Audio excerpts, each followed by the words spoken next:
Olá pessoal, eu sou o Nelson e esse é o De Frente com Texto, nosso canal de estudo da Palavra de Deus. Você é muito bem-vindo a mais uma semana de estudo no Evangelho de Marcos. Hoje nós vamos estudar Marcos capítulo 6, verso 1 a 30. Então pega papel, pega caneta, pega sua Bíblia, chama seus familiares, seus amigos e vamos juntos estudar a Palavra de Deus e crescer no conhecimento dele. O texto dessa semana me fez pensar o que as pessoas têm considerado em relação a Jesus. Bem, existem os acadêmicos que diferem o Jesus histórico do Jesus da fé. Para essas pessoas, o Jesus da fé teria sido uma mitologia criada pela igreja primitiva.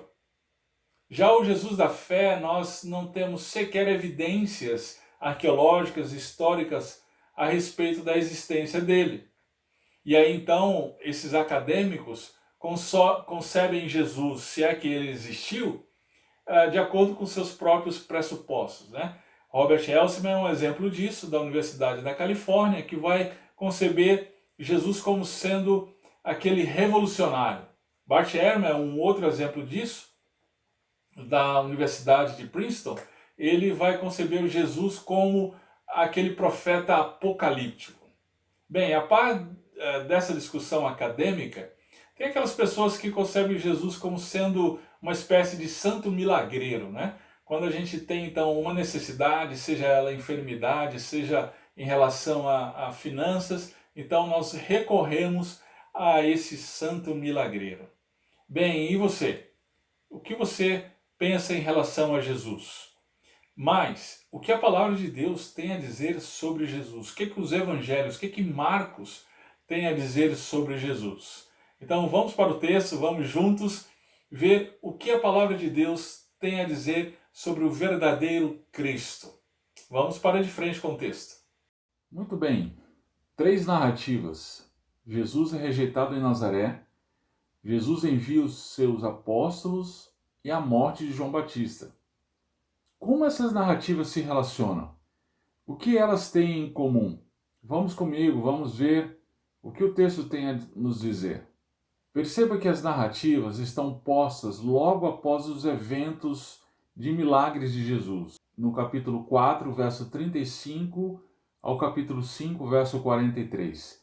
Aqui, Marcos nos mostra que Jesus tem autoridade sobre os ventos e o mar, sobre os demônios do Gadareno, a enfermidade da mulher com fluxo de sangue e também tem autoridade para ressuscitar a filha de Jairo.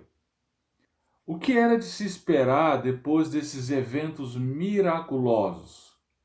Todos se prostrando diante de Jesus em fé, não é mesmo? Mas não é o que acontece. Vamos ver então narrativa por narrativa. A primeira é o capítulo 6, verso 1 até o verso 6. Vamos lê-la. E partindo dali chegou à sua pátria e os seus discípulos o seguiram. E chegando o sábado, começou a ensinar na sinagoga. E muitos, ouvindo-o, se admiravam, dizendo: De onde lhe vêm essas coisas?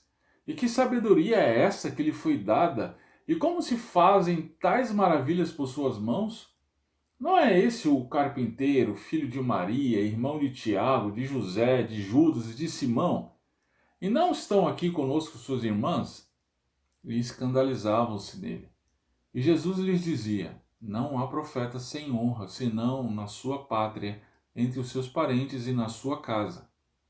E não podiam fazer ali nenhuma obra maravilhosa, somente curou alguns poucos enfermos, impondo-lhe as mãos, e estava admirado da incredulidade deles. Bem, perceba então que Jesus, diz o texto, está na sua pátria, ou seja, em Nazaré.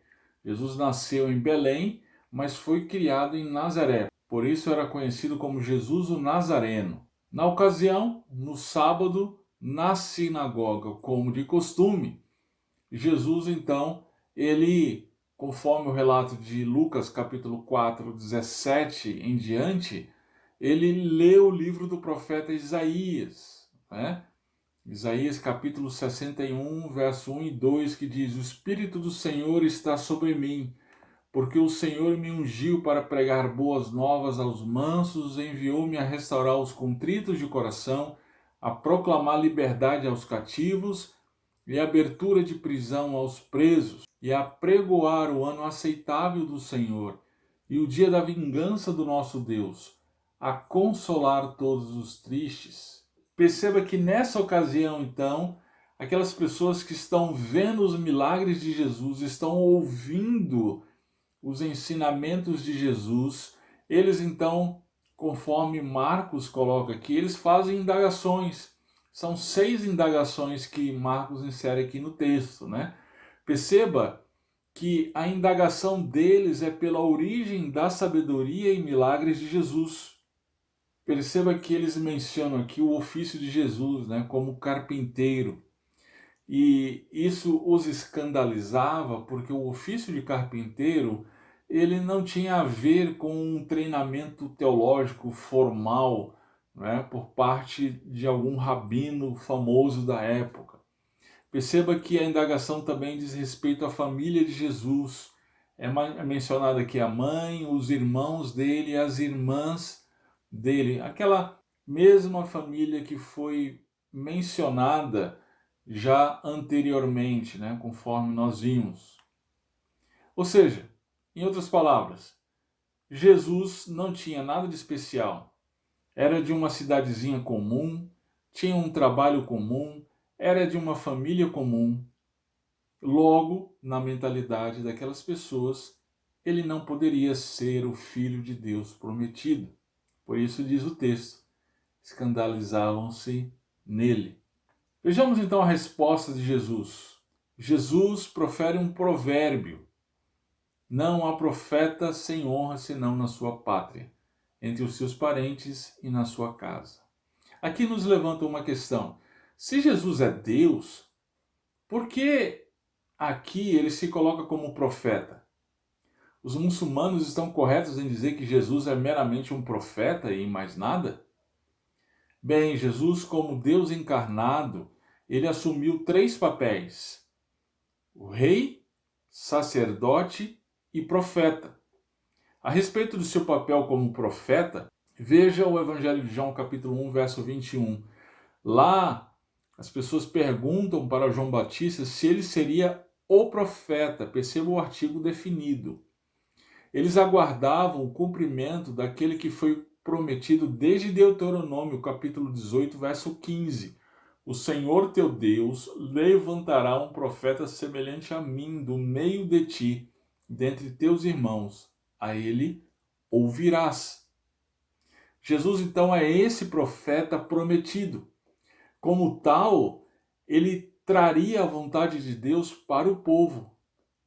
A despeito da profecia de Moisés, Deuteronômio 18:15, que Deus levantaria o profeta e eles deveriam ouvi-lo. O que aquelas pessoas estavam fazendo? Assim como eles não ouviram todos os profetas do Antigo Testamento e foram enviados por Deus, eles também estavam rejeitando ouvir o profeta prometido, Jesus Cristo. Na sequência, diz a narrativa que Jesus não pôde fazer ali nenhuma obra maravilhosa, somente com alguns poucos enfermos. Por quê? O que aconteceu? Será que o poder de Jesus estava falhando? Será que o poder de Jesus ele só acontece quando alguém tem fé nele? Alguns vão dizer na atualidade que Jesus só podia operar se as pessoas tivessem fé.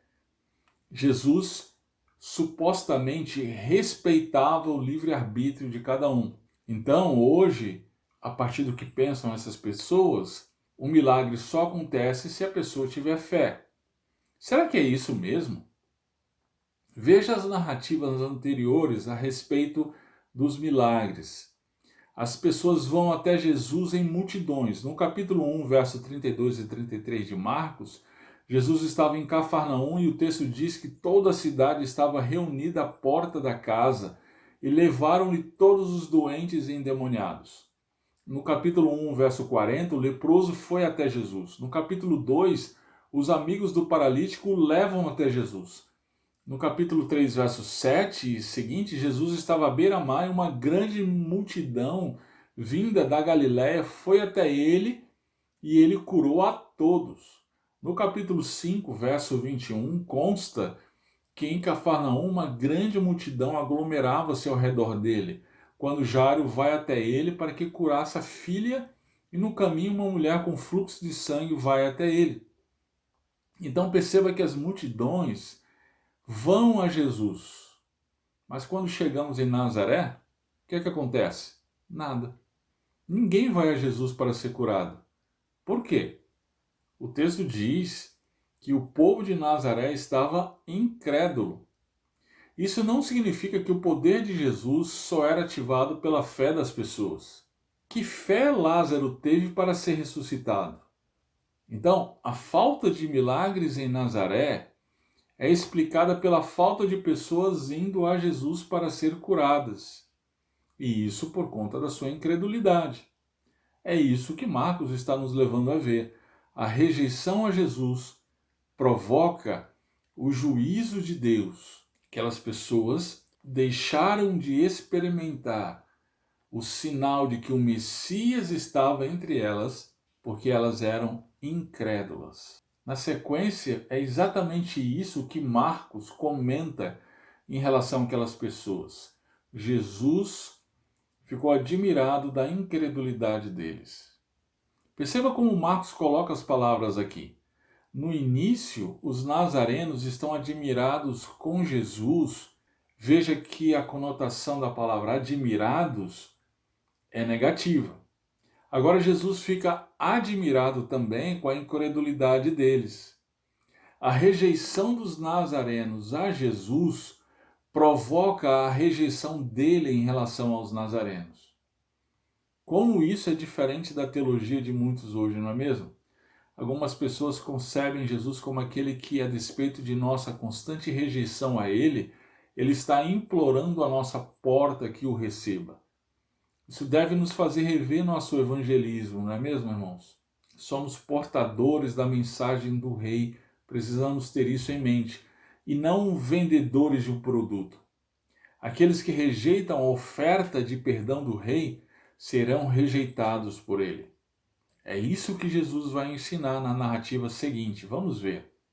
Verso 6, parte B, ao verso 13. Vamos ler. E percorreu as aldeias vizinhas ensinando. Chamou a si os 12 e começou a enviá-los a 2 e 2 e deu-lhes poder sobre os espíritos imundos. E ordenou-lhes que nada tomassem para o caminho, senão somente um cajado, nem alforje, nem pão, nem dinheiro no cinto, mas que calçassem sandálias e que não vestissem 2 túnicas. E dizia-lhes: na casa em que entrardes, ficai nela até partirdes dali. E tantos quantos vos não receberem, nem vos ouvirem, saindo dali, sacudi o pó que estiver debaixo dos vossos pés, em testemunho contra eles. Em verdade vos digo que haverá mais tolerância no dia de juízo para Sodoma e Gomorra do que para aquela cidade. E saindo eles, pregavam que se arrependessem, e expulsavam muitos demônios, e ungiam muitos enfermos com óleo e os curavam. Essa narrativa, então, é a respeito do envio dos 12. Se você está nos acompanhando em nossos estudos, você já deve ter percebido que devemos ter muito cuidado com as narrativas. Não podemos pegar artificialmente, arbitrariamente, a narrativa e aplicar princípios para nós hoje. É muito importante que nos perguntemos qual é a intenção do autor a nos contar essa narrativa. Essa narrativa é um exemplo de como é perigoso aplicarmos princípios aleatoriamente de narrativas. São Francisco de Assis, por exemplo, baseado nesse texto, fundou a ordem franciscana, que era baseada no voto de pobreza. Eles esqueceram-se de Lucas, capítulo 22, verso 35 e 36, que diz: disse-lhes, quando vos mandei sem bolsa, alforje ou sandálias, faltou-vos porventura alguma coisa? Eles responderam, nada. Disse-lhes, pois, mas agora aquele que tiver bolsa, tome-a, como também o alforje, e o que não tem espada, venda sua capa e compre-a. Por que Jesus dá essas instruções, então, aos seus discípulos nesse momento, nessa ocasião, e como elas podem se aplicar a nós? Como o texto de Lucas nos ajuda a entender, o propósito de Jesus era ensinar a dependência a Deus para a realização da missão. Não são nossos recursos que nos fazem ter sucesso. É Deus que nos dá o que precisamos para fazer o que Ele nos manda fazer. Precisamos, queridos, nos lembrar disso todos os dias. Perceba também que aqui nesse texto o tema da rejeição continua presente. Cristo foi rejeitado e seus discípulos também o seriam. O texto correlato a esse é Mateus 10. Nele Jesus diz, no verso 24, não é o discípulo mais do que o mestre, nem o servo mais do que o seu senhor. Verso 25, basta ao discípulo ser como seu mestre e ao servo como seu senhor. Se chamaram Beelzebul ao pai de família, quanto mais aos seus domésticos? Diante da rejeição ao Evangelho, qual deve ser nossa atitude como discípulos de Cristo? Perceba que Jesus diz para sacudir o pó que estiver debaixo dos vossos pés, em testemunha contra eles. O que isso significa? Era hábito entre os judeus da Palestina antiga sacudirem o pó de suas sandálias antes de entrar na Terra Santa, se tivessem passado por terra gentílica. Sendo assim, qualquer grupo que rejeita o Evangelho deve ser considerado impuro. Isso parece muito duro para os ouvidos atuais. Vivemos em uma época de relativização. Fala-se de relativização de absolutos. A verdade deu lugar para as verdades individuais, ainda que essas se contraponham. Sendo assim, aqueles que rejeitam o Evangelho têm a sua própria verdade, não é assim? Bem, não é isso que Jesus pensava.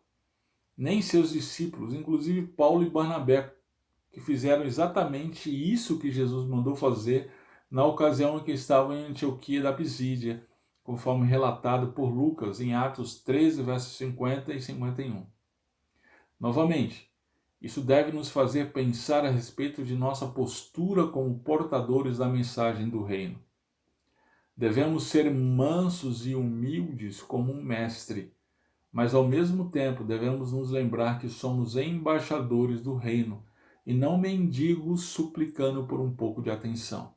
Perceba então aqui o tema do juízo de Deus. Ele fala então de que haverá mais tolerância no dia de juízo para Sodoma e Gomorra do que para aquela determinada cidade que o rejeita. O que eu acho interessante é que é Jesus que está dizendo isso. Novamente, isso para os ouvidos modernos é absolutamente estranho. A imagem que muitos têm de Jesus hoje é o Jesus hippie da década de 60, o Jesus paz e amor, que só quer que a gente curta ele. Ele é um cara legal que só quer curtir a gente, mesmo que a gente não concorde com as ideias dele. Queridos, esse Jesus é uma projeção social, uma projeção de nós mesmos. O Jesus dos evangelhos é Deus que se fez homem. Ele veio como cordeiro, mas em breve virá como leão para julgar toda a terra. Muito bem, a narrativa então continua dizendo que eles, saindo dali, pregavam que se arrependessem. Isso aqui é importante a gente observar, porque mais um pouquinho para frente vamos ter uma ilustração viva de alguém que rejeitou Jesus e não se arrependeu dos seus pecados. No verso 13, então diz que eles expulsavam muitos demônios, ungiam muitos enfermos com óleos e os curavam. Essa, então, é uma informação a respeito da atividade dos apóstolos. Uma curiosidade é que eles ungiam enfermos com óleo. Uma pergunta, devemos usar óleo hoje para orar pelos enfermos?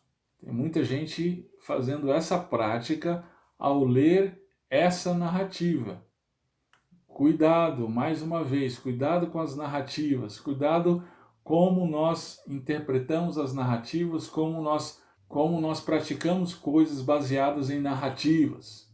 O óleo no Antigo Testamento e no tempo de Jesus era usado como símbolo da presença, da graça e do poder do Espírito Santo. Então, ali eles estavam demonstrando que o reino de Deus havia chegado com poder. E os sinais, então, que os acompanhavam, eles evidenciavam isso. Queridos, nós não vemos essa prática no Novo Testamento. Nós vemos uma ou duas vezes, mas isso no início da igreja primitiva. Uma vez que o cânon ele vai sendo fechado, a gente vai vendo então essa prática sendo minimizada na igreja até desaparecer, até não existir mais. Então, a resposta para a pergunta, devemos ungir enfermos com óleo? Não. O sinal de que o reino já chegou, ele é o registro das narrativas desses sinais no tempo de Jesus Cristo e dos apóstolos. Então nós não precisamos mais ungir os enfermos com óleo, embora devemos continuar orando e suplicando a Deus que o faça segundo a sua soberana vontade. Muito bem, perceba que as duas narrativas têm a ver com rejeição ao ministério de Jesus. E a próxima narrativa? Bem, a próxima narrativa é uma ilustração daqueles que rejeitavam Jesus e não se arrependiam dos seus pecados. Vamos ler, verso 14 ao verso 30. E ouviu isto o rei Herodes, porque o seu nome se tornara notório, e disse: João, o que batizava, ressuscitou dentre os mortos, e por isso essas maravilhas operam nele. Outros diziam: é Elias, e diziam outros: é um profeta ou como um dos profetas. Herodes, porém, ouvindo isso, disse: esse é João, o qual eu degolei. Ressuscitou dentre os mortos. Porquanto o mesmo Herodes mandara prender a João e encerrá-lo amarrado no cárcere, por causa de Herodias, mulher de Filipe, seu irmão, porquanto tinha casado com ela. Pois João dizia a Herodes: não te é lícito possuir a mulher de teu irmão. E Herodias o espiava e queria matá-lo, mas não podia. Porque Herodes temia João, sabendo que era homem justo e santo, e guardava-o com segurança e fazia muitas coisas atendendo-o e de boa mente o ouvia. E chegando uma ocasião favorável em que Herodes, no dia dos seus anos, dava uma ceia aos grandes e tribunos e príncipes da Galiléia, entrou a filha da mesma Herodias e dançou e agradou Herodes e aos que estavam com ele à mesa. Disse então o rei à menina: pede-me o que quiseres e eu te darei. E jurou-lhe, dizendo: tudo o que me pedires te darei, até metade do meu reino. E saindo dali perguntou à sua mãe: que pedirei? E ela disse: a cabeça de João Batista. E entrando logo apressadamente, pediu ao rei, dizendo: quero que imediatamente me deis num prato a cabeça de João Batista. E o rei entristeceu-se muito, todavia, por causa do juramento, e dos que estavam com ele à mesa, não lhe quis negar. E enviando logo o rei, o executor, mandou-lhe que lhe trouxessem ali a sua cabeça. E ele foi e degolou na prisão, e trouxe a sua cabeça num prato, e deu à menina, e a menina a deu à sua mãe. E os seus discípulos, tendo ouvido isso, foram, tomaram o seu corpo e o puseram num sepulcro. E os apóstolos ajuntaram-se a Jesus e contaram-lhe tudo, tanto o que tinham feito como o que tinham ensinado. Que narrativa terrível, não é mesmo? Herodes era o Antipas, filho de Herodes o Grande. Na ocasião, Herodes Antipas era tetrarca da Galiléia e Pérea. Bem, as notícias a respeito de Jesus chegaram no palácio.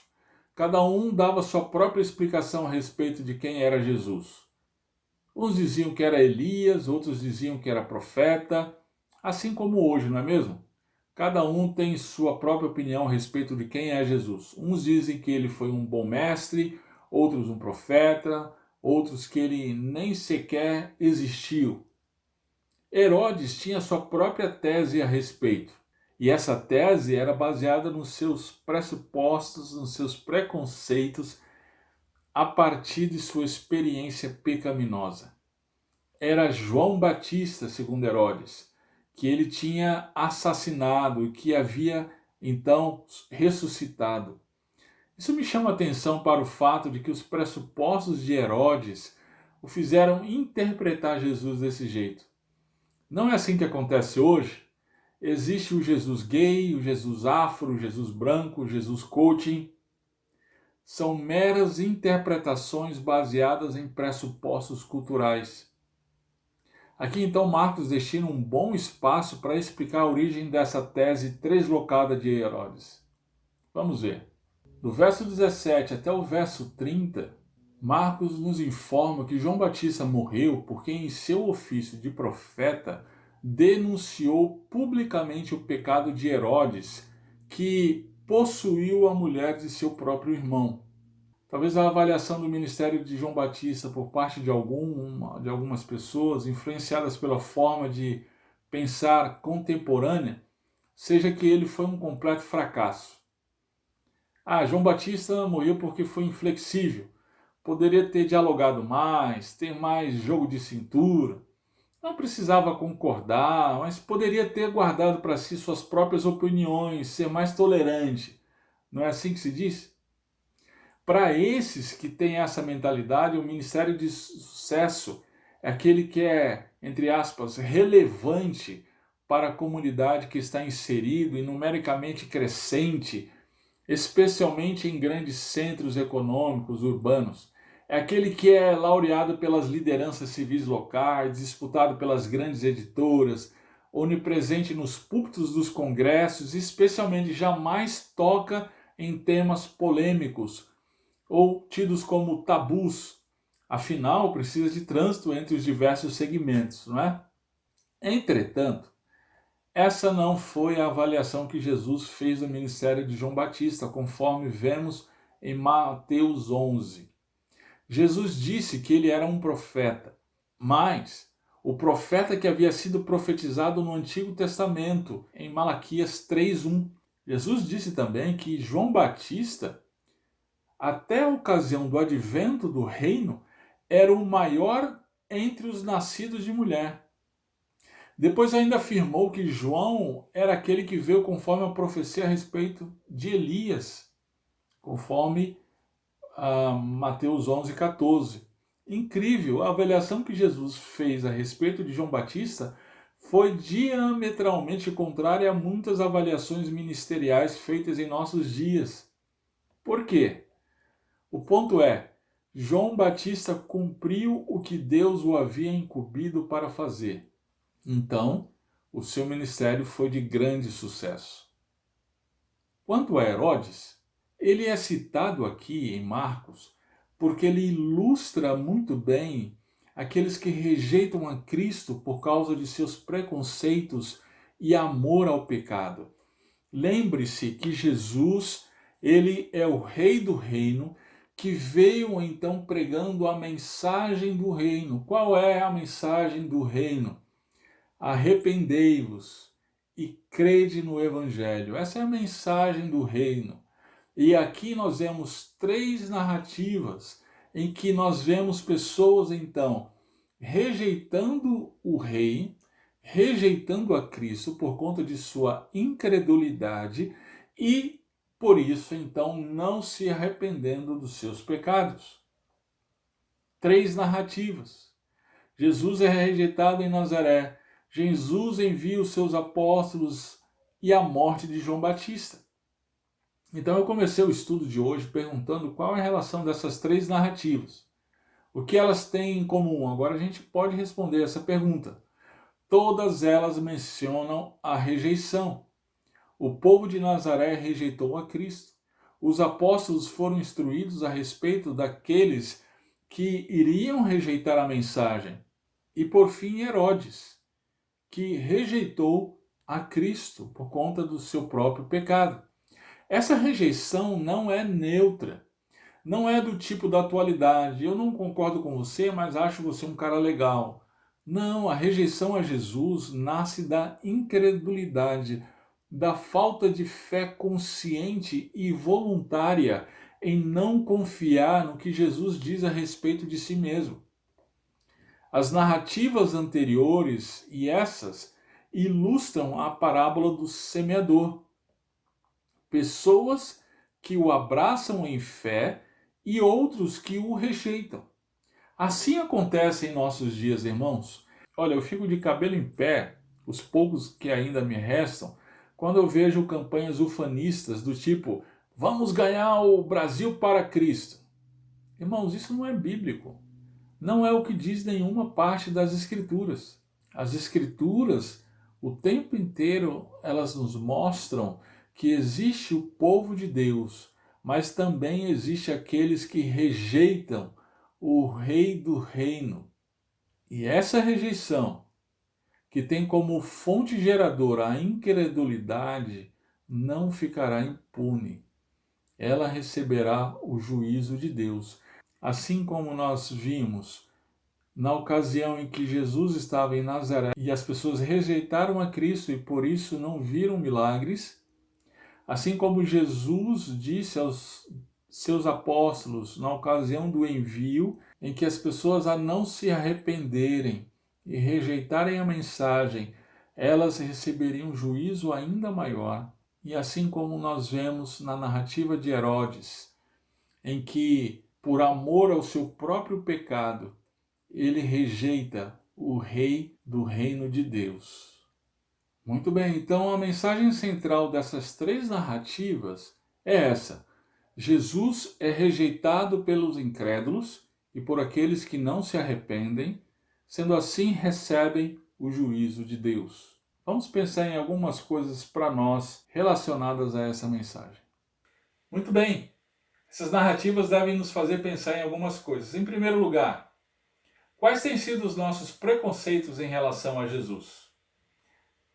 Talvez esses preconceitos se originem de uma tradição familiar, ou quem sabe de um professor descolado da escola ou universidade, ou até mesmo de uma vida pecaminosa que nós escolhemos viver. Independente então da origem, o fato é que se esses preconceitos nos levam a rejeitar a Cristo, na verdade eles fazem parte de um coração que tem se negado a confiar, a crer em Jesus Cristo. Fazem parte de um coração incrédulo. Se esse é o caso, eu quero convidá-lo a se arrepender e crer em Cristo Jesus, unicamente em Cristo, como seu Senhor e Salvador. Agora, se você já recebeu a Cristo como seu Senhor e Salvador, se você é crente no Senhor Jesus Cristo, eu quero encorajá-lo a continuar confiando no Senhor para o cumprimento da missão que Ele te deu.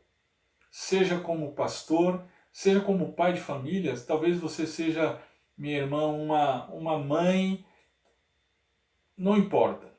A missão que o Senhor te deu, ela será cumprida por você, se você confiar tão somente na capacidade, no poder que Ele mesmo dá a você. Nós precisamos confiar nisso. E por fim, eu quero encorajá-lo a continuar confiando no Senhor, no cumprimento da missão, mesmo em meio às rejeições. Lembre-se, essas rejeições, o Senhor, no seu tempo, no seu momento, Ele vai julgar, porque esse mesmo Jesus que veio como cordeiro, Ele virá como leão para julgar toda a terra. Então, confia no Senhor e entrega os resultados para Ele. Continue confiando, seja encorajado a continuar confiando tão somente no Senhor, no exercício da sua missão, mesmo em meio às rejeições. Que Deus nos abençoe. Até a próxima semana.